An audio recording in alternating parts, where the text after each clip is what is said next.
No, that hurt. That hurt. Yeah, that Has hurt. anyone else noticed that when an adult child chooses to not have a relationship with a parent, it's always, but she's your mom, but he's your dad. You only have one dad, you only have one mom. And it's never, wow, what could a parent do to cause their child to make this decision? Or it's never, but they're your children. How could you treat your children that way? Why is it that the responsibility of the relationship is placed on the child and not the person that raised them?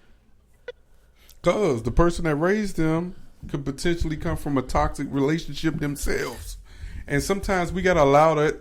Sometimes you have to not dwell on that and understand, okay, we older. Like, if the person is unwilling to be the parent, you just gotta move and groove. I said today, I'm glad this topic was right here. I said today, right? I was talking to one of my coworkers, and she's pretty young, but she said her father's no longer here no more. And my response to that was, after she said, "So what about your father?" I was like, "Yeah, my father's not here anymore anyway. My father's not here anymore either, but he's here." And everybody in that room bust out laughing because it almost went over their head. But he ain't. He ain't here. But he here. I mean, what can I say? Ooh. But I ain't out here bad talking them. I'm not looking for the closest person in the room to be like, yeah, screw my father. Screw that pussy ass nigga. No. I just was showing my daughter. My father. Like, this is your grandfather you never gonna meet. You know how crazy that shit sound, telling your child that you ain't gonna never meet your grandfather. And it ain't my job to make it happen. And see, that's the problem. I think that our parents tend to try to burden us into believing it is our responsibility to be doing what a parent should be doing. Like, my mother constantly tries to do that, and I ignore the hell out of her. It is not my responsibility to be your taxi cab to come do what your responsibilities are when you make it your business to get on whatever bus you got to get to go to whatever God-fearing place you want to go to. So that same energy needs to go into, like, doing your part. And if you don't want to do it, then I'm going to have my kids around somebody who's willing to do it and who's willing to be present. I can't make a unpresent person be present when I'm grown. That don't make sense. No, it don't.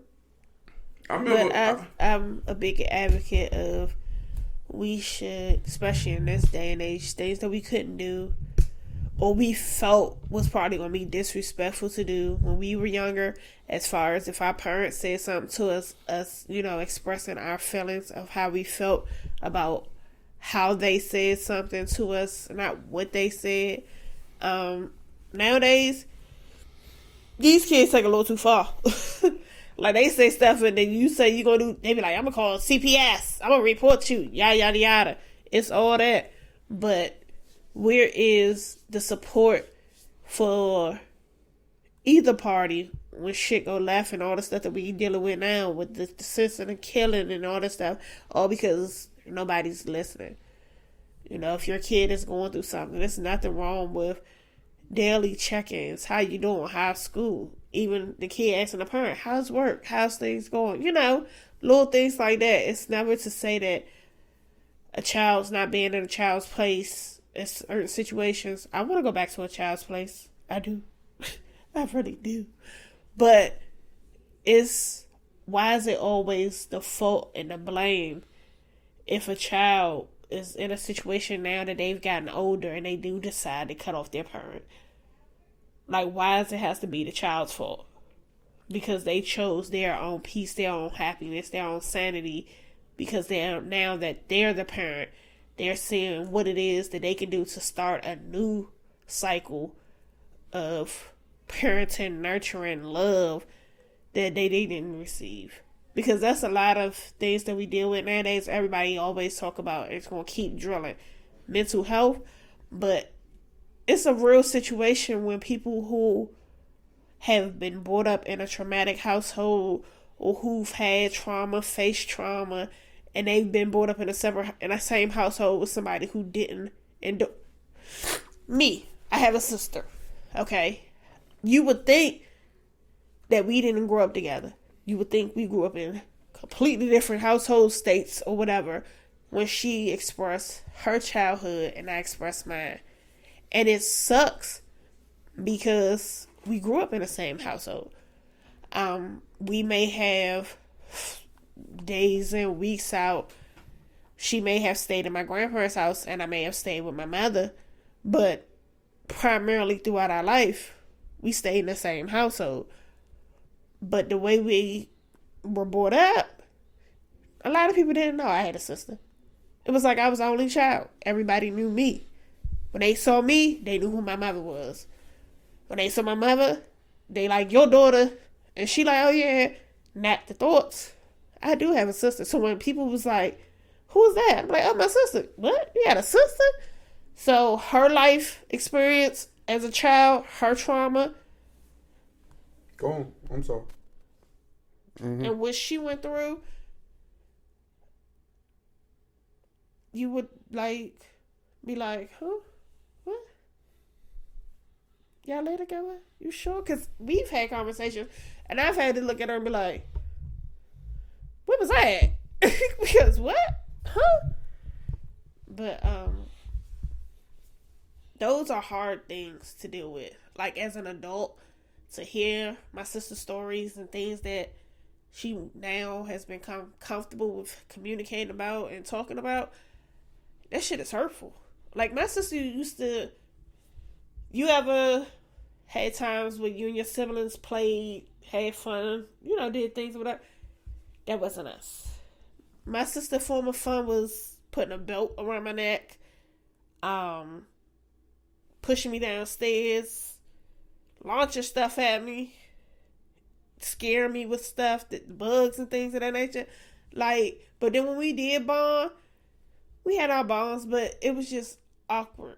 And all to know that she was jealous of how it seemed like nobody knew about her. And I was like, damn, I feel bad, even though what could I do at that time? I was just a child. I was the girl, I'm getting where you fit in type situation. You want to stay home? You stay home.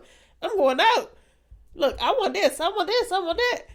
And it sucks because those are the people who grow up in society and don't fit in. And then when they don't fit in and things don't work out and pan out for them, and then as things start to work out and pan out for them, it's all because now people have put a stigma on them, or they've labeled them. Now you have so many people over 35, damn near 50, now being diagnosed as autistic.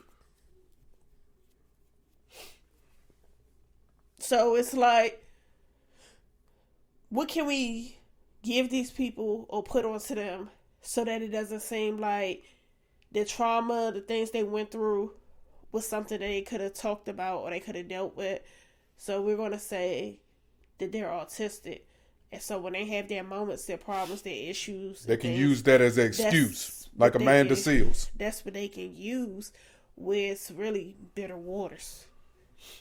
Something that you have yet to come to terms to be able to be comfortable with having that actual conversation. I'll take it a step further. And then when you feel when you feel in those moments you're not loved enough, or you're not put first, or you're not treated the best, then you start intentionally attempting to harm yourself. And harming yourself might not necessarily mean physical. It could be you doing drugs or doing things that you shouldn't been doing. And that's how I lost my sister. My sister died because she started harming herself with drugs because she wasn't able to get the attention and care that she truly needed, or people just wasn't hearing her. But when it comes to those situations, and that sucks. It's never the love and care that they need from like a sibling or whatever. It's always within the parent. And that's what the hardest thing is. It's like, I'm the child. Why should I put myself in a situation to have to go to the parent to tell them what they've done wrong or how they've treated me, and then it not be received because Now they like, I'm the parent, you're the child. But now that you're grown and able to have those conversations and situations, but you got to be able to have that conversation and release it. Because my sister has had a conversation with my mother numerous times about how she felt and how she felt my mother wasn't a good mother to her and everything. And my sister went in with the intentions that my mother would actually humbly and genuinely apologize and not question or put her in a situation where it was like, you know, you could have done this. Why didn't you do this? But if she never felt comfortable enough to go to my mother, how could she have done any of those things? So it sucks, but my sister is going to harbor those until she just get it as, I said my piece, how I felt, now I can release. But because hasn't released, she continues to have these conversations, which continues to boil, and it's going to continue to make an issue and a problem. That's why where it comes with the bitter waters. No matter who the person is, your parent, your sibling, whatever, whoever's hurt you or caused some kind of pain towards you, and if you can't personally say something to that person, because, like, prime example, she can't say shit to the sperm donor because he's dead. So we can just go piss on the grave and air whatever, wherever he at. But she can't say anything. That's bitter. You can't say nothing to him. So but I'm saying, prime example, that's a bitter situation. Like, you can say it, but you're not going to genuinely be able to get over it because where's the person? Physically. Yeah. You get what I'm saying? Mm-hmm. My mother's here, so she can say how she feels to my mother, to our mother, and say, this is how I feel, you know, whatever, and be like, whew, okay, I said that, and not take our mother's response as she don't give a fuck type situation. That's just her response, right, but I say how I feel. Let me shoot you this one. People who claim to have autism spectrum disorder are also some of the most intelligent people that we know or that are out here. One, because they educate themselves. So now when you hear people like Amanda Seale say, like, there's no real finances that's back autism spectrum disorder.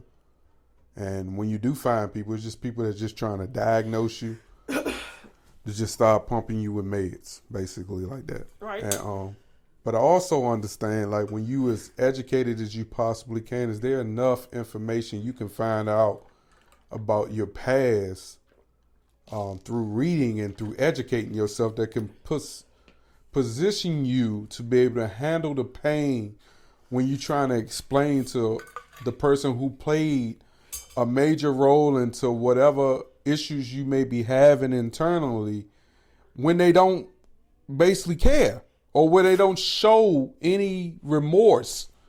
That way you don't then in turn beat yourself up, understanding you were going in not knowing if you were going to get the outcome that you knew you was going to get. No, I'm going to bully you. Because I basically was bullied. Now I have the diagnosis to be able to be a bully and bully you so and play my fence and play the fence with it. Okay, but then when that doesn't work, now what? I'm going to continue to do it. I'm going to always be a victim for it. And you see the exact results that you're going to get. But that's what I'm saying. But they don't process that. I sat there and watched your mom fall asleep on her. You don't want to bring that up on it. So, like, I wasn't there. I was. I walked right past it. Because I'm a selective nosier. You know, I select when it's time to be nosy and when it's not time to be nosy. I just so happened to be walking into that conversation, and I didn't even say nothing to her. All I said was to myself. I literally walked past her after I said it to myself. I said, boy, she is sitting there crying her eyes out to her mama, and her mother is asleep. Do she not realize she's asleep? And this is what I'm saying to myself. I said, oh, okay, maybe she don't. And I came back, and at this point, your mother was slumped over like a dead person. And she still was sitting there talking. And I'm like to myself, what she want her dreams to catch her now? Like now your mother's a dream catcher. Yeah, I'm talking about your sister now. What you thought? No, I'm just saying. These people are intelligent enough to understand that one of the big things that people who have an issue, they have a problem with owning up to that issue. Like my wife, for instance. She make mistakes and do things that I told her she was going to do. And she will never, ever, ever say, you know what, babe? You right. You know, in 10 years, how many mistakes she made that I told her not to make them mistakes, and she went and made the mistakes anyway. And then when she made the mistake, she never patted me on the back about it. So it's hard to convince a person that they have a problem and that they need to correct that problem. You know why? Because problems. That the girl of his dreams didn't do that. Shut up.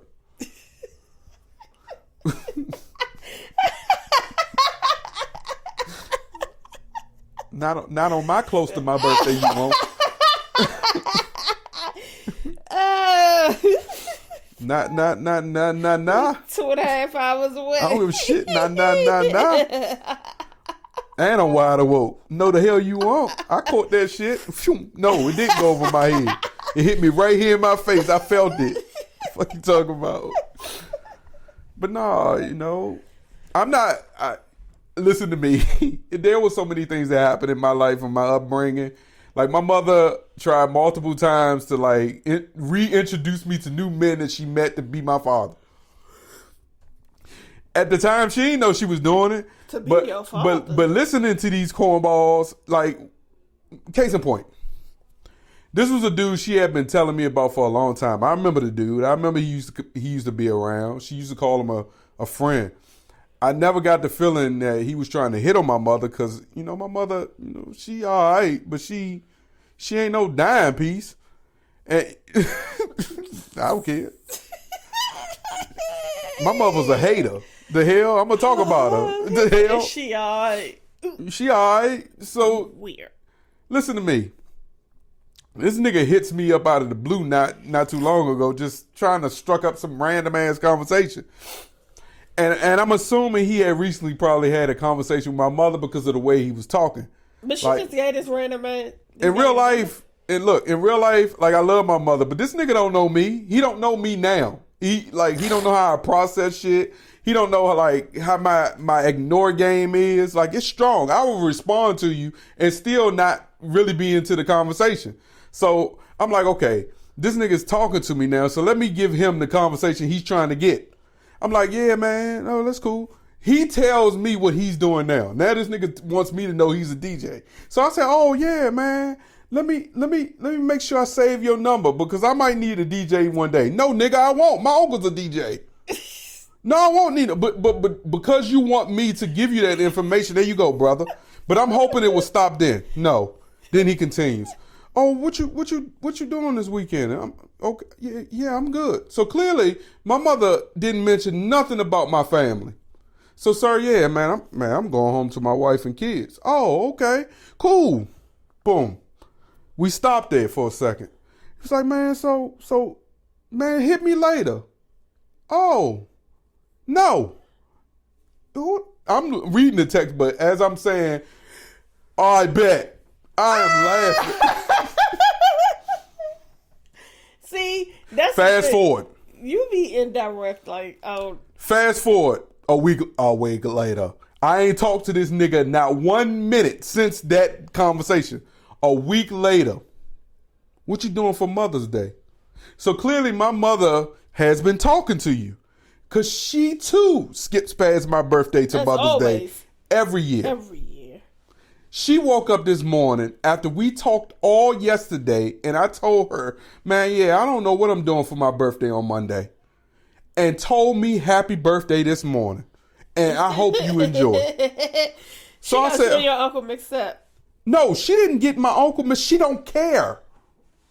She has autism too. This autism spectrum disorder. And I'm telling you, this is how it goes. So I don't pay her no mind.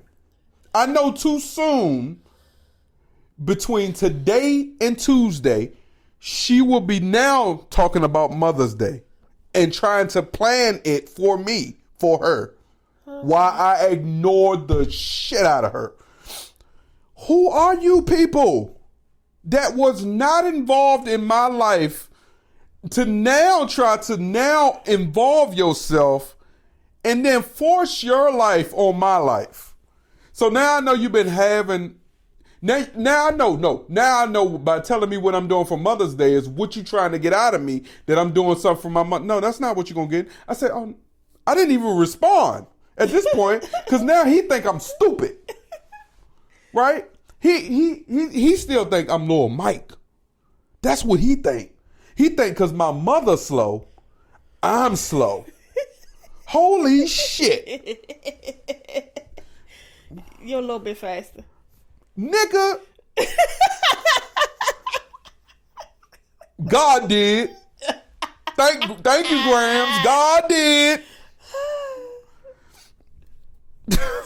One of the best things that could ever happen to me was falling out that cart and that cart rolling up on my ankle.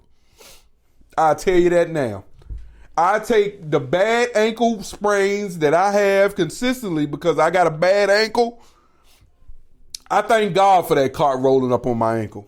Because if it wasn't for that, my aunt and my grandmother would have never came and got me from North Carolina. And I wouldn't have never been raised by a saved, sanctified, filled with the Holy Spirit woman who's going to make sure niggas like you can be seen by niggas like me. And not the nigga that you are, but the nigga who you claim to be. Ooh, bars. So, brother, find your child somebody else. Because this 37-year-old nigga ain't that guy. I hurt your feelings. You don't really want me to talk to you because I hurt your feelings. And you don't want me to hurt your feelings. Because at 50-something, telling another dude you ain't never talked to that you's a DJ is a little weird, nigga. Especially when I didn't ask you. Like, sorry, I didn't ask you what your occupation is. What are you doing now? He can be doing good. Real good as a DJ. Not talking to my mother.